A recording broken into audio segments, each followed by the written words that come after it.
We begin tonight with new Clinton cash coming to light.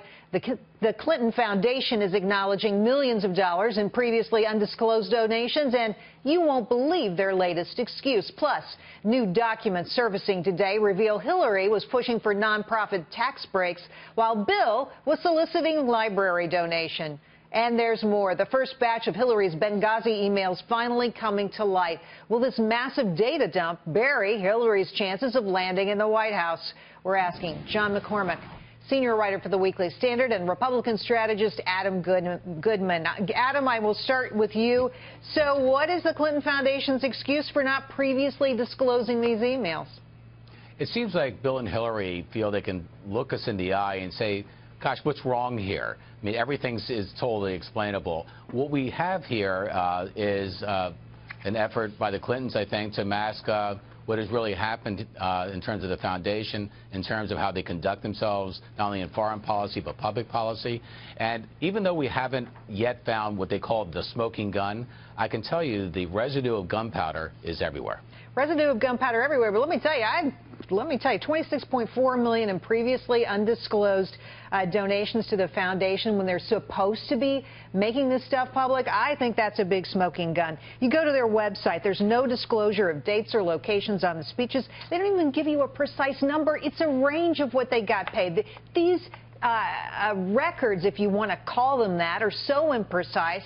I can't imagine if regular reporters reported like this, we'd be in big trouble. John, what do you say?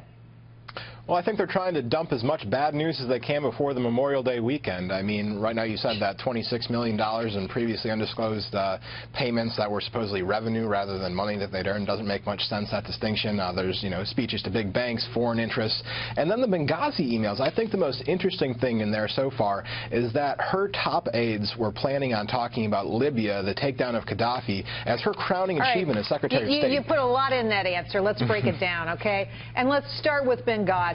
So unresolved issues remain. The State Department transferred 300 messages exclusively reviewed and released by her own lawyers.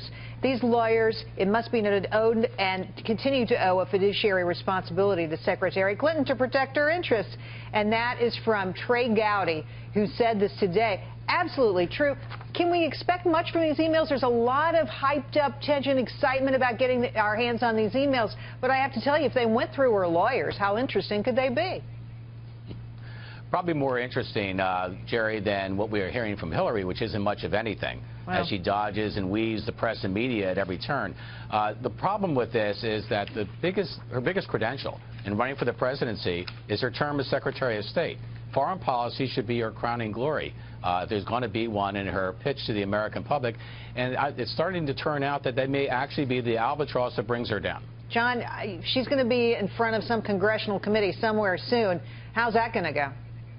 Well, I think one key question that the congressmen need to ask her is that she said that there was no classified information going to this private email. Well, today, some of these emails are released and they're redacted. So if there's nothing classified in there, why the redactions? And again, I think they need to press her on this point. Is Libya, is this something that you own? Do you want to claim ownership for this? That's exactly what her aide said before it went to pieces with Benghazi, and then the entire country is just in shambles right now with radical Islamists on the rise. Well, okay, that's a lot too. So my big question tonight is, where's the server? Can't we get our hands on the server and figure out what really happened here, Adam? That's too logical a question, Jerry. I mean, that's too logical. Yes, we should be able to get our hands on it. Of course, this isn't very dissimilar, Jerry, from the IRS, who claimed they couldn't find any emails, and suddenly the emails started to appear from the outside. We need a president who's not only willing to lead, but will square with us, and is someone we can trust. Wow. And unfortunately, the opening for this campaign for Hillary has not been good on either front. You know, John, I think you said something very smart in this interview. You said, here this information comes on the eve of a 3-day holiday, the first holiday we've had in many months, and they're dumping. They're data dumping. They're hoping nobody pays attention to it, that we all go off on our vacations and never even look at these emails or troll through some of this data that hasn't been released. Isn't this just classic Clinton, John? It's classic, and I think hopefully maybe the press will actually show some backbone, that if Hillary Clinton won't answer the questions, maybe they'll actually dig through these scandals and report them out outside of Fox.